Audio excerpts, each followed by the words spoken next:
आज मैं आपके सामने एक 9-10 साल की बच्ची जिसे पानी में डूबने के कारण नियर डेथ एक्सपीरियंस मिला, उसका जिक्र करने जा रही हूँ। जब कोई व्यक्ति पानी में डूब के मृत्यु को प्राप्त होता है तब उस व्यक्ति को किस तरह के अनुभव होते हैं। वो बच्ची अपने 3 दोस्तों के साथ तालाब में खेलने के लिए, स्विमिंग करने के लिए गई थी। उसे पता था कि तालाब का एक निश्चित दायरा है, उससे आगे नहीं जाना है। लेकिन जैसे बच्चों में कौतूहल होता है कि नहीं, हम जिस चीज़ के लिए मना किया गया है हम वो करके देखें, बस कुछ ऐसे ही। तो तालाब का वो हिस्सा जो बहुत बड़ा था और बहुत गहरा था, उस तरफ उस बच्ची ने स्विमिंग करनी शुरू कर दी। शुरुआत में तो उन्हें बड़ा अच्छा लग रहा था, स्विमिंग में बड़ा आनंद आ रहा था, लेकिन थोड़ी देर बाद उन्होंने महसूस किया कि वो अपने हाथ पैर चला रही हैं, लेकिन वो डूबती जा रही हैं। उनको सांस लेने में दिक्कत होने लगी। उनके सामने अंधेरा छाने लगा। उन्हें अपने सामने जैसे काला, बिल्कुल काला पानी दिखाई देने लगा। उनका दम घुटने लगा। उन्हें लगा कि वो हाथ पैर तो मार रही हैं लेकिन तैर नहीं पा रही हैं, डूबती जा रही हैं। बेचैनी और घुटन बढ़ती जा रही थी। लेकिन ये सब कुछ सेकंड्स का ही खेल था और कुछ सेकंड्स बाद ही उन्होंने अपने आप को एक चमकीले सफेद पानी में पाया। और वो कहते हैं कि वो अपने आसपास जो मछलियां हैं उन्हें तैरते हुए देख रही थी। बड़ा खूबसूरत दृश्य था और वो हैरान थी कि मेरे माता पिता ने मुझे पानी की इस गहराई में आने से मना क्यों किया। ये तो बड़ी खूबसूरत है, यहाँ तो हम बहुत कंफर्टेबल महसूस कर रही हूँ, कोई दर्द नहीं है, कोई घुटन नहीं है, यहाँ तो बड़ा अच्छा है। उसे लगा कि ये जो तालाब का हिस्सा है जहाँ वो मछलियाँ देख पा रही है, सुनहरा सफेद पानी देख पा रही है और बहुत उसे लग रहा है कि वो इजीली सांस ले पा रही है और बिल्कुल दर्द रहित है। एक खूबसूरत फीलिंग थी। उसे लगा कि मुझे तो ये अपने दोस्तों को बताना चाहिए कि वैसा नहीं है जैसा हमारे मम्मी पापा कहते हैं, बल्कि तालाब का ये हिस्सा तो बहुत अच्छा है। उसी वक्त उन्हें इस बात का एहसास हुआ कि वो सिर्फ तालाब के नीचे नहीं, तालाब के ऊपर क्या हो रहा है वो भी देख सकती है।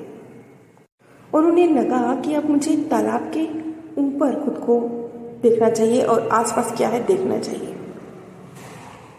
लेकिन जब उन्होंने अपने आप को उस पानी के ऊपर, तालाब के ऊपर देखा, तो वो कहती हैं कि मैं बिल्कुल साफ सुथरा खूबसूरत वातावरण देख रही थी, लेकिन मैं उस पल समझ गई थी कि मेरी मृत्यु हो गई है। जब तक वो खुद को पानी के अंदर देख रही थी तब तक उन्हें नहीं लगा था उनकी मृत्यु हुई है, लेकिन जब वो अपने आप को पानी के बाहर देख रही थी ऊपर, तो उन्हें समझ आ गया कि उनकी मृत्यु हो गई है। लेकिन सेम टाइम उन्हें एक और दूसरा एक विचार भी आया। उन्होंने कहा कि मुझे ऐसा लगा कि कितना अच्छा है ना, अब तो मैं भूत हो गई हूँ, अब तो मैं जो दूसरे भूत बच्चे हैं उनके साथ खेल सकती हूँ, अब तो मैं उड़ सकती हूँ क्योंकि मैं उड़ रही हूँ। कितनी खूबसूरत फीलिंग है।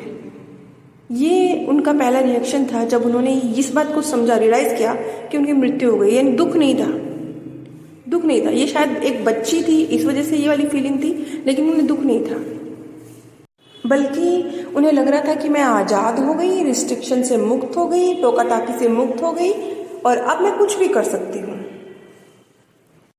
फिर आगे उन्होंने कहा कि मैंने कुछ जैसे आत्माएं भी देखी, जो शायद जो बड़ी आयु के व्यक्ति हैं वो मृत्यु को प्राप्त हो जाते हैं, मैंने उनकी आत्माएं देखी। लेकिन उस पल मुझे डर नहीं लगा, उस पल मुझे ये लगा कि बच्चे भी तो मृत्यु को प्राप्त हो जाते हैं, तो मेरी उम्र के बच्चे भी तो होंगे, मैं उनके साथ खेलूंगी। ये फीलिंग थी उस बच्चे की जब उसने अपने आप को जाना कि उसकी मृत्यु हो गई है।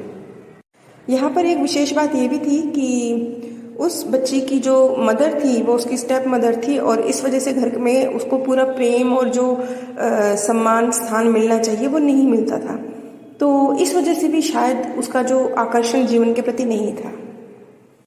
आगे वो कहती है कि जब मैंने आगे बढ़ने की कोशिश करी, उसी टाइम जैसे मुझे किसी महिला ने आवाज़ दी, एक महिला की जैसे आवाज़ मेरे कानों में कौंधी कि रुको, अभी तुम्हें नहीं जाना है, अभी रुको, उन्हें तुम्हारी बॉडी तक पहुंचने दो।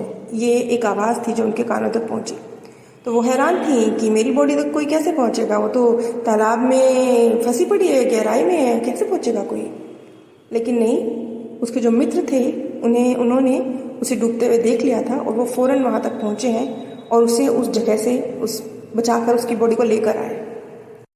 और वो जो 3 मित्र उनके साथ थे उन्होंने उसकी जान को बचा लिया।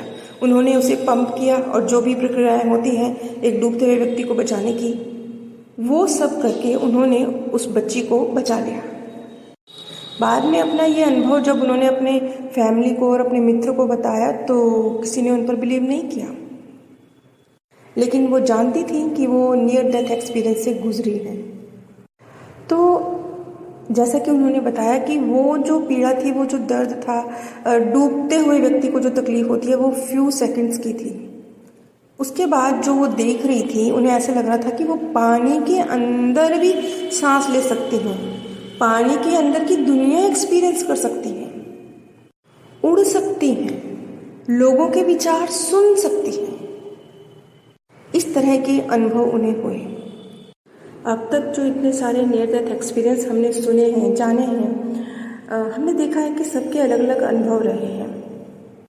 जैसे इस मामले में ये बच्ची इस दुनिया से पार उस दूसरी दुनिया तक पहुंची ही नहीं। मृत्यु के बाद का ये उसका अनुभव है, लेकिन फिर भी इसी दुनिया का है। बल्कि ये इतना नादान अनुभव है कि मृत्यु के बाद भी वो बच्ची उसी फीलिंग में थी जैसे कि वो जीवित रहती थी।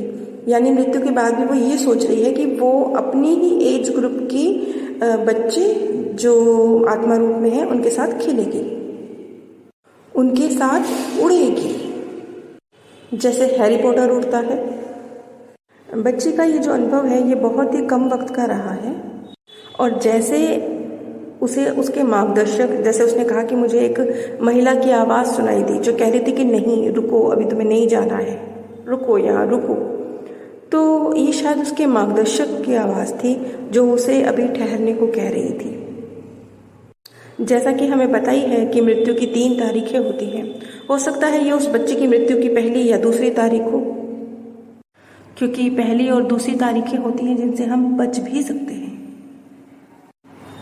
अक्सर हम लोग अपने आसपास ध्यान नहीं देते, लेकिन क्योंकि मृत्यु तो जहाँ जीवन है वहाँ मृत्यु भी है, और मृत्यु के साथ बहुत सारे अनुभव अगर हम गौर से देखेंगे ना अपने आसपास, क्योंकि हमारे आसपास बहुत हमारे प्रियजन, पड़ोसी, मित्र, रिश्तेदार, बहुत सारे लोग हैं जो इस दुनिया से गए हैं। अगर आप उनके अनुभवों पर गौर करेंगे, अगर आप वो जो बातें कह रहे हैं उन पे गौर करेंगे, अगर कोई व्यक्ति अपना नियर डेथ एक्सपीरियंस शेयर कर रहा है उस पर गौर करेंगे, जो मृत्यु से पहले कोई व्यक्ति कुछ बता रहा है या कुछ देखने का जिक्र कर रहा है उस पर गौर करेंगे, तो ऐसा बहुत कुछ है जो मृत्यु के बाद क्या होता है इस चीज़ से संबंधित है। फिर जो हमारी जानकारी है वो किताबों से बाहर निकल जाएगी। क्यों? क्योंकि अभी आपके पास जो भी जानकारी है वो आपको किसी वीडियो के माध्यम से मिलती है, किसी पुस्तक के माध्यम से मिलती है, लेकिन अगर आप अपने आसपास, अगर आपको इस विषय में रुचि है और अगर आप अपने आसपास जो लोग मृत्यु के करीब हैं या आपके अपने जो इस दुनिया से चले गए हैं उन सब पर थोड़ा गौर करेंगे, उनकी बातों को थोड़ा एक बार फिर से याद करेंगे, तो आपको बहुत कुछ समझने और जानने को मिलेगा जो उस मृत्यु के बाद की दुनिया से कनेक्टेड है। और आप खुद अपने एक्सपीरियंस से, अपने अनुभव से, अपनी जानकारी से, अपनी समझ से जान पाएंगे कि मृत्यु के बाद क्या होता है और जो हमारे प्रियजन हैं जो इस दुनिया से चले गए हैं वो अब किस अवस्था में हैं। इन सब बातों को आप खुद समझ पाएंगे, क्योंकि हमारे प्रियजन जो इस दुनिया से जा चुके हैं उनकी मृत्यु भी तो अचानक नहीं होती ना, वो भी तो मृत्यु से पहले बहुत कुछ इशारे कर रही होती है, मृत्यु अपने आने से पहले बहुत सारे इंडिकेशन दे रही होती है, और वो व्यक्ति भी बहुत सारी ऐसी बातें कर रहा होता है। उन बातों पर अगर आप गौर करेंगे तो आप समझ जाएंगे कि अब उस व्यक्ति की मृत्यु के बाद की जर्नी कैसी है। अगर आपके पास भी इस तरह के कुछ सुंदर एक्सपीरियंस हैं तो प्लीज़ कमेंट के माध्यम से हम सभी के साथ शेयर कीजिए। अगर आप नीचे डिस्क्रिप्शन बॉक्स में दिए अमेज़ॉन लिंक से शॉपिंग करते हैं तो बिना कोई धनराशि खर्च किए भी आप इस ज्ञान कार्य में सहयोग दे सकते हैं। आप सभी पर परमात्म सौंदर्य, प्रेम और आनंद सदैव बरसता रहे। आप सभी दिव्य परम धाम में स्थान प्राप्त करें। आज मैं आपके सामने एक 9-10 साल